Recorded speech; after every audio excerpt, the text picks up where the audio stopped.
Good afternoon, fam. It's Taylor, local trucker here, man, sitting out on the patio on this beautiful, warm Sunday afternoon. Just wanting to come on here and talk with you guys for a quick second, man. But before we get into today's topic, I just want to say thank you to all the new subscribers that we have added to the family, man. We're on the road to 150 subscribers, and we're trending pretty well. At least I would think anyway. And it's all part of God's plan. So thank you guys for tuning in. Thank you for your likes and your comments, whether it be positive or negative. I do appreciate every last bit of it. And I do appreciate y'all's support, man. If you continue to find any value in any of the content that I am putting out, please, by all means, drop a like, drop a comment, share it with somebody you may know. And by all means, subscribe to the channel. With that being said, let's just go ahead and get into today's topic, man. I want to talk about DOT drug screens for a minute, man. Don't believe the hype, y'all. Don't believe the hype. You cannot partake in any type of drugs and legally or morally or ethically pass a DOT drug screen. Now, when you work in a safety sensitive job such as being a commercial truck driver, you are subject to pre-employment and random drug screens. Okay? So you know that whichever job you apply to, you will be subject to a pre-employment drug screen. But let me take it back just a little bit.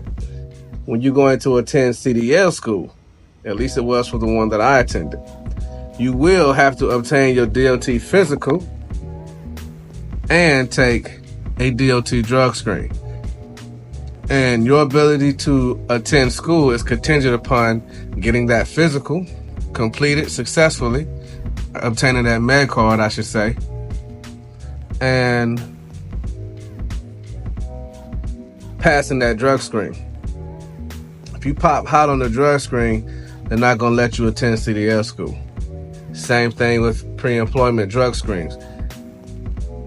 Your job offer is contingent upon you passing that drug screen. If you pop hot on that, the company's not going to rock with you. They're not going to move forward. They're going to rescind your job offer and give it to the next driver that they find suitable for the position. You are also subject to random drug screens when you are working in this type of field. And if you pop hot on a random drug screen, you will be put in clearinghouse. And some employers will automatically terminate you. And you will have some that will allow you to return to duty after completing what they call the SAP program. I know US Foods, at least the division that I work for, man, I have seen them hire drivers in the SAP program. Although these drivers didn't take advantage of the opportunity that they had to stay at US Foods and work through the SAP program. There are some companies that will allow you to work with them, but you have to be successfully in that program. And your return to duty and removal out of clearinghouse for it is all contingent upon you completing that program. So how do you avoid even getting in that program, guys? Don't fail a drug screen. The way you don't fail a drug screen is you simply don't partake in those drugs, man. If you feel like you need to do that, if you feel like you need to, constantly drink alcohol throughout your work week and be over the limit, because they do have random alcohol screens as well. If you feel as though you have to do that, and you feel as though that you need to be inebriated to, whether it's go to sleep, decompress your thoughts, or just get the job done, this might not be the field for you. You are self-sabotaging yourself for something that's going to give you, I don't know, 15, 20, 30 minutes of satisfaction that could ruin you for years to come. When you weigh that on the scale, you tell me which one weighs more. Your ability to put food on the table for your family, or the need to be high or drunk. Some things just ain't worth it, guys. You got cats, man, that show up with the synthetic piss, cold urine, animal urine, and thinking that they're just gonna pass, man. First of all, anybody familiar with the drug screen process, especially with the urine, this is the only one that I can speak on because it's the only one I've ever done. You have to be within a certain temperature range. Urine comes out of the body, male or female, comes out of the body pretty daggone warm. It's like 90 something degrees. You might as well call that hot. I'm not sure what the degrees are, but there's typically a temperature strip on the bottle that you're urinating in, and the administrator will tell you immediately whether, it's at the right temp, or it's too hot, or it's too cold. And if you have any of those, whether it be too hot or too cold, you're going to have to do an immediate retest under observation, meaning you don't get to go back to the lobby, you don't get to go back to your car or any of those things. You sit back there in the back. They continue to give you water until you're able to urinate, and in some instances they watch you urinate in the container, and there's no way of cheating that. There's no way. Will I sit up here and say that people have successfully gotten away with using synthetic urine? Absolutely. That's why it's out there on the market, because people have done it. But it's not 100% guarantee, guys. The only 100% guarantee there is to not do it at all. Again, if you feel like you need to do it, man, pick another profession.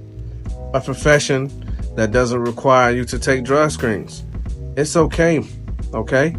I understand that people think that because it's legal in some of these liberal states that it preempts federal law, but it doesn't. It just doesn't. State doesn't trump federal, and DOT says that we can't partake, so therefore we cannot partake. If you want to spend your time in the SAP program, you do that. But understand that you're costing you and your family viable opportunities, and probably a very nice payday. Anyway, don't do drugs, y'all. I've seen situations or heard situations, man, where a guy was standing there because I guess he had to do a retest. I'm assuming he had more than one bottle of some fake piss. He told the observer that he was trying to warm up the pee. Dude said to him, well, what you mean trying to warm it up? It comes out of the body warm already. He said, yeah, but I'm trying to warm it up. He said, well, how you trying to warm it up? He said, I'm trying to warm it up by using the sun. I don't know what sunshine he had shining in that bathroom inside that building, but he was probably high at that moment, y'all. So obviously, he went on his record, clearing house, that he needs to go through that SAP program. SAP program makes it real difficult for you guys to get a job out here, man, if you pop hot. So just think about that. Don't try to cheat the drug screen. If you love yourself and you love your family, and I'm not saying that you don't, because there are some people who truly need some type of medication or inebriation to get through their pain or their situations. But doing this type of work, man, you're a representative of yourself, your family, the company you work for, and public safety. You don't want to be responsible for somebody dying. None of us do. You don't want to be responsible for your family mourning your own death because you was out there drunk or high, man. So do the right thing. Be smart about the decisions you make. Just say no, as the old slogan goes. It's Taylor Local Trucker, man. That's my time. We out.